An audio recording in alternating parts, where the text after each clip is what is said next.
पैसों को सही तरीके से हैंडल करने की कला आपके स्मार्टनेस पर नहीं बल्कि पैसों को लेकर आपके बिहेवियर पर निर्भर करता है। कभी कभी एक जीनियस भी पैसों को गवा देता है, वहीं कभी कभी एक ऑर्डिनरी इंसान भी पैसों से करोड़पति बन सकता है। साइकोलॉजी ऑफ मनी समझने के लिए पहले एक कहानी के माध्यम से इसके सार को समझने की कोशिश करेंगे। कहानी कुछ इस प्रकार है।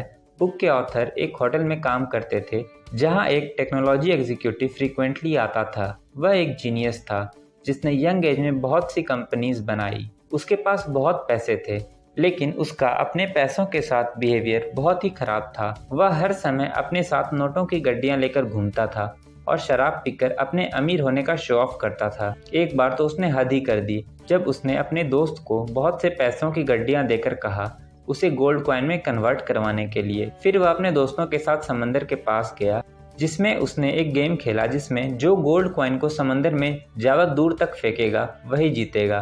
पैसों के साथ ऐसा व्यवहार, वह भी सिर्फ मस्ती के लिए। अब आप सोच सकते हैं कि उसका यह बिहेवियर कितने समय तक चला होगा। ज़्यादा लंबा नहीं।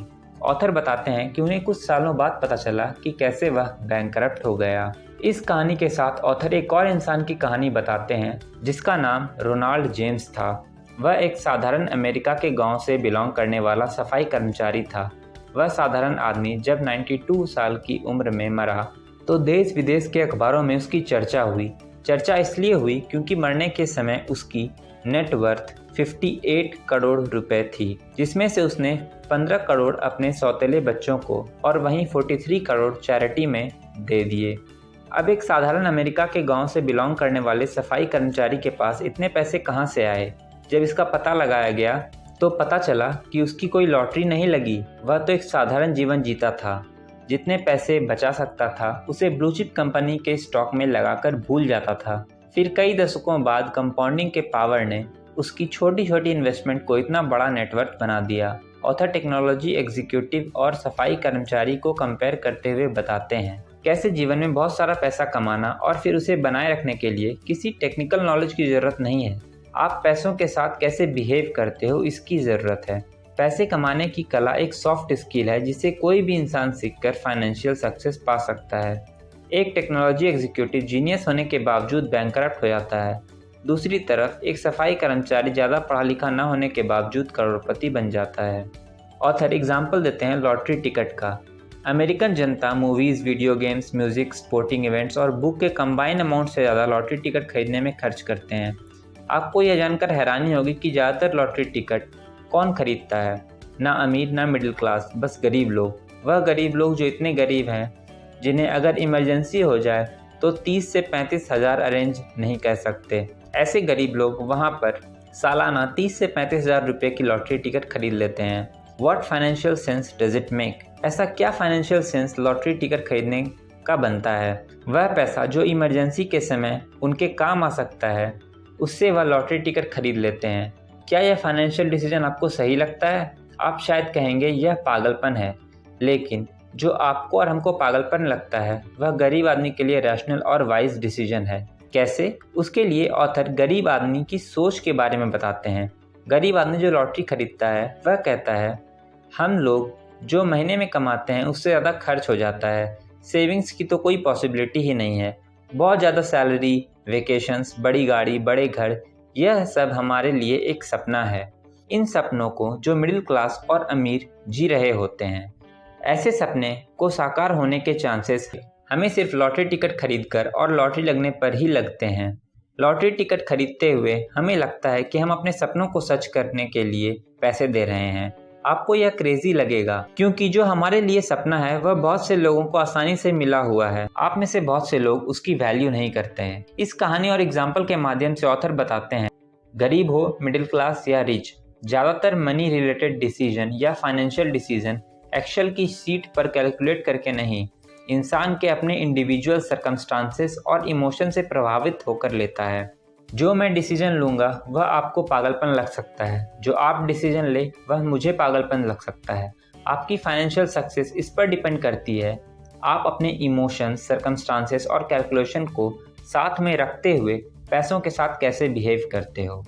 The luck and the risk. Bill Gates की कहानी तो आपने सुनी ही होगी। बिल गेट्स साल 1968 में जब एक स्कूल में पढ़ते थे तो उस समय पूरी दुनिया में 30 करोड़ सिमिलर स्टूडेंट थे जो हाई स्कूल में पढ़ते थे। लेकिन पूरी दुनिया में द लेक साइड स्कूल कुछ ऐसे स्कूलों में से एक था जिसमें उस समय कंप्यूटर था। स्कूल के पास इतना पैसा और दूरदर्शिता थी कि उन्होंने अपने स्कूल के लिए कंप्यूटर खरीदा। बिल गेट्स और उनके दोस्त पॉल एलन लाखों करोड़ों बच्चों में से एक थे। वह लकी स्टूडेंट थे जिन्हें उस समय कंप्यूटर का एक्सेस मिला। बिल गेट्स ने यह बात ऑन रिकॉर्ड भी कही है, अगर उनका स्कूल लेक साइड नहीं होता तो शायद माइक्रोसॉफ्ट कभी नहीं बनता। इस तरह और भी बहुत सारे फैक्टर्स थे बिल गेट्स के सक्सेस होने के, लेकिन लक उनमें से एक था। बिल गेट्स के एक दोस्त केंट इवांस की बात करते हैं। केंट इवांस बिल गेट्स और पॉल एलन के अच्छे दोस्त थे। उनके सभी कंप्यूटर एडवेंचर के पार्टनर थे। बिल गेट्स का कहना है अगर केंट इवांस ने स्कूल ख़त्म किया होता तो वह निश्चित माइक्रोसॉफ्ट के फाउंडिंग पार्टनर होते, लेकिन केंट इवांस ने स्कूल ख़त्म ही नहीं किया। केंट इवांस स्कूल में ही एक माउंटेनियरिंग एक्सीडेंट के दौरान मारे गए। उन्होंने वह रिस्क फेस किया जो लाखों में से एक को फेस करना पड़ता है।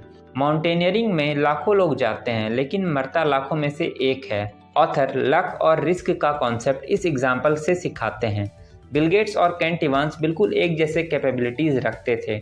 जहां बिल गेट्स लाखों लोगों में से एक बने जिन्होंने हद से ज़्यादा सफलता प्राप्त की, जिसे लक भी कहा जा सकता है, वहीं केंट इवांस लाखों लोगों में से वह एक इंसान बने जिन्हें लक का बिल्कुल अपोजिट रिस्क को फेस करना पड़ा। जहां शुरुआत एक साथ हुई थी, वहीं लक और रिस्क के कारण डायरेक्शन और फाइनल आउटकम्स बिल्कुल अपोजिट हो गए।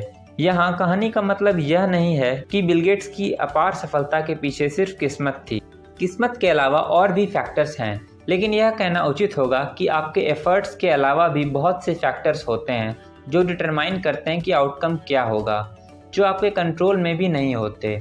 आपको सिर्फ इस बात पर विश्वास रखना है कि अगर आप फाइनेंशियली बहुत सफल हो जाओ तो आप ओवर कॉन्फिडेंस में यह मत मान बैठो कि आपने जो डिसीजन लिए वह सब सही रहे, तभी आप सफल हुए और आगे भी वैसा ही होगा। अगर आप फाइनेंशियल फेलियर का सामना करते हो तो यह मत मान लो कि जो डिसीजन आपने लिए सब गलत थे, इसीलिए आप असफल हुए। सफल होने पर भी कॉन्शियसली आगे बढ़ते रहो। असफल होने पर भी सिचुएशंस और सर्कमस्टांसेस को पीछे छोड़कर आगे बढ़ते चलो, जब तक सभी फैक्टर्स आपके फेवर में आकर आपको सफलता ना दिला दें। Never enough when rich people do crazy things. Money से रिलेटेड तीसरी सॉफ्ट स्किल को बताने के लिए ऑथर रजत गुप्ता का एग्जाम्पल देते हैं। इनका जन्म कोलकाता में हुआ था, जो एक अनाथ थे। ऐसे सर्कमस्टांसेस में रहने के बावजूद 40 साल की उम्र में रजत गुप्ता दुनिया के सबसे प्रेस्टिजियस कंसल्टिंग फर्म मैकिन्सी के सीईओ बने। इसके अलावा भी बहुत सारे इन्फ्लुएंशियल रोल में भी वह रहे। साल 2008 में उनकी नेटवर्थ करीब $100 मिलियन की थी। उतना पैसा उन्होंने इकट्ठा कर लिया कि अगर इतने पैसों को बैंक में रखकर उसकी इंटरेस्ट इनकम भी आए तो 50,000 रुपये प्रति घंटा बिना कुछ किए कमाए जा सकते हैं, वह भी 24 घंटे हर रोज़। लेकिन यह भी उनके लिए काफ़ी नहीं था। वह करोड़पति से बहुत ही डेस्परेटली अरबपति बनना चाहते थे। उस समय वो गोल्डमैन सैक्स, जो दुनिया की बड़ी इन्वेस्टिंग बैंकिंग कंपनी है, उसके बोर्ड ऑफ डायरेक्टर में शामिल हुए। अपने अरबपति बनने के डेस्परेशन में इतनी वेल्थ होने के बावजूद भी उन्होंने सेटिस्फैक्शन ना होने के कारण ऐसा काम किया जिसने उनकी इतने सालों की रेपुटेशन को मिट्टी में मिला दिया। उन्हें इनसाइडर ट्रेडिंग के गुनाह के लिए दोषी पाया गया। दोषी करार होने के बाद उन्हें जेल जाना पड़ा। इनसाइडर ट्रेडिंग, जिसका मतलब था ऐसी इन्फॉर्मेशन जो उन्हें बोर्ड मीटिंग में मिलती थी जो कॉन्फिडेंशियल होती थी, उसे उन्होंने अपने फाइनेंशियल गेन के लिए बेचा। ऑथर रजत गुप्ता के एग्जाम्पल के साथ बताते हैं, ऐसे बहुत सारे लोगों के साथ यह प्रॉब्लम होती है। एक फाइनेंशियल गोल अचीव करने के बाद वह दूसरे फाइनेंशियल गोल अचीव करना चाहते हैं, लखपति से करोड़पति और फिर अरबपति। कुछ भी उनके लिए इनफ नहीं होता। यह इनफ शब्द बहुत मायने रखता है। यह बताता है कि इंसान को फाइनेंशियली एक गोल पोस्ट बनाना चाहिए, ऐसा गोल पोस्ट जिसमें आपकी सभी नीड्स और रीजनेबल वांट्स पूरी हो सके। इसके बाद सब लालच है जो आपका पीस ऑफ माइंड खराब कर सकता है। तो सबसे ज़रूरी फाइनेंशियल स्किल है कि आप इनफ की डेफिनेशन ज़रूर बनाएं, उसके बाद रुक जाएं। पैसे से ज़्यादा अपने परिवार और अपनी सुख शांति को ज़्यादा महत्व दें। सोशल कंपैरिजन यह स्किल अटेंड करने में सबसे ज़्यादा प्रॉब्लम क्रिएट करता है। उसके पास BMW है, मेरे पास भी होनी चाहिए। ऐसी सोच को छोड़ना बहुत ही ज़रूरी है इस इम्पॉर्टेंट स्किल को सीखने के लिए। तो अपने लिए क्लियर इनफ की डेफिनेशन बनाना, उस फाइनेंशियल स्टेटस को अचीव करने के डायरेक्शन में काम करना, फिर उसे अचीव करने के बाद रुक जाना बहुत इंपॉर्टेंट फाइनेंशियल स्किल है। Power of compounding. कंपाउंडिंग से वॉरेन बफे ने इतना मैसिव वेल्थ बनाया, उसके ऊपर लगभग 2000 किताबें लिखी जा चुकी है। अगर उन सब किताबों की समरी देखें तो एक लाइन में कंक्लूड किया जा सकता है। वह एक लाइन है, this guy has been investing consistently for 3 quarters of century.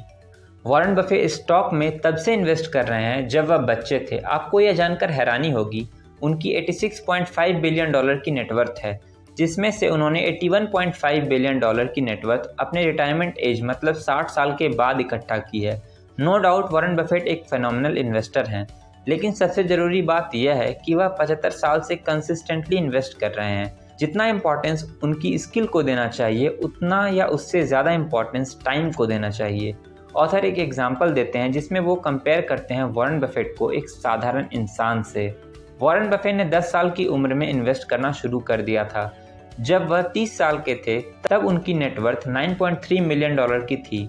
वहीं एक साधारण इंसान जो नॉर्मली 20 साल तक पढ़ाई करता है, उसके बाद 30 साल तक वर्ल्ड एक्सप्लोर करता है, अपना पैशन एक्सप्लोर करता है, उसकी नेटवर्थ 30 साल की उम्र में मात्र $25,000 होगी, क्योंकि उसने अपनी सेविंग और इन्वेस्टिंग शुरू ही नहीं की। अब अगर वह इस पॉइंट पर इन्वेस्ट करना शुरू करता है, वह 60 साल की उम्र तक 22% रिटर्न कमाता है। वह साधारण इंसान है तो 60 साल की उम्र में रिटायरमेंट ले लेता है, फिर इन्वेस्टिंग बंद कर देता है, तो प्रेजेंट टाइम में उसकी नेटवर्थ $11.9 मिलियन होगी। वहीं वॉरेन बफेट की नेटवर्थ $86.5 मिलियन है। उसकी नेटवर्थ वॉरेन बफेट की नेटवर्थ से 99% कम है। समरी में यह कहा जा सकता है कि वॉरेन बफेट की कामयाबी का सबसे बड़ा कारण है उनका बहुत छोटी उम्र में इन्वेस्टमेंट करना, फिर उसे 90 साल की उम्र तक कंटिन्यू रखना। उन्होंने 75 ईयर्स तक कंसिस्टेंटली इन्वेस्टमेंट की, फिर उसे होल्ड करके रखा या उसे री इन्वेस्ट किया। उस समय ने कंपाउंडिंग के एक्सपोनेंशियल रिजल्ट उन्हें दिए। Understanding the value of compounding is one of the most important financial skill. Getting wealthy versus staying wealthy. Author कहते हैं कि अमीर बनना एक बार के लिए फिर भी आसान है, लेकिन हमारा अमीर बने रहना इतना आसान नहीं है। शायद यही कारण है कि ज़्यादातर बिजनेस स्टार्ट होने के कुछ साल बाद ही फेल हो जाते हैं। बहुत सारे सेलिब्रिटीज़ के एग्जाम्पल हैं जो एक बहुत अच्छा फाइनेंशियल स्टेटस अचीव करने के बाद भी ब्रोक हो गए। बिजनेस, करियर और इन्वेस्टिंग सब में सफलता पाने के लिए सबसे ज़्यादा जरूरी है लंबे समय तक सर्वाइव करना। यह फाइनेंशियल स्किल भी वॉरेन बफेट के एग्जाम्पल से समझी जा सकती है। वॉरेन बफेट के साथ साथ उनके जैसे और भी बहुत सारे इन्वेस्टर्स रहे होंगे, फिर भी वॉरेन बफेट जैसी नेटवर्थ और किसी की क्यों नहीं हुई। ऐसा इसलिए क्योंकि उन्होंने एक लंबे समय तक सर्वाइव किया, अपनी वेल्थ को धीरे धीरे करके बढ़ाया, इसे कम नहीं होने दिया। उन्होंने अपने 75 साल के इन्वेस्टिंग पीरियड में करीब 14 रिसेशंस देखे, लेकिन वह पैनिक नहीं हुए, अपने आप को बर्नआउट नहीं होने दिया, चाहे उसके लिए उन्हें कितनी ही ल्यूक्रेटिव डील्स छोड़नी पड़ी। रजत गुप्ता की तरह अपनी रेपुटेशन को कभी स्टेक पर नहीं लगाई। उनकी जो सबसे बड़ी बिजनेस स्ट्रैटेजी रही वह उनका अपना और अपनी वेल्थ का सर्वाइवल ही था। बस इसी सर्वाइवल ने उन्हें वह समय दिया जो दूसरे लोगों को नहीं मिला। उसी समय ने अपना जादू दिखाया, फिर कंपाउंडिंग नामक फार्मूला से उनकी नेटवर्थ इतनी ज़बरदस्त हो गई। अगर आपको पावर ऑफ कंपाउंडिंग के बारे में और जानना है तो मेरी इस वीडियो को देखें। वीडियो से कुछ नया सीखने को मिला हो तो इसे लाइक करें और ऐसी financial book summary related video देखने के लिए यहाँ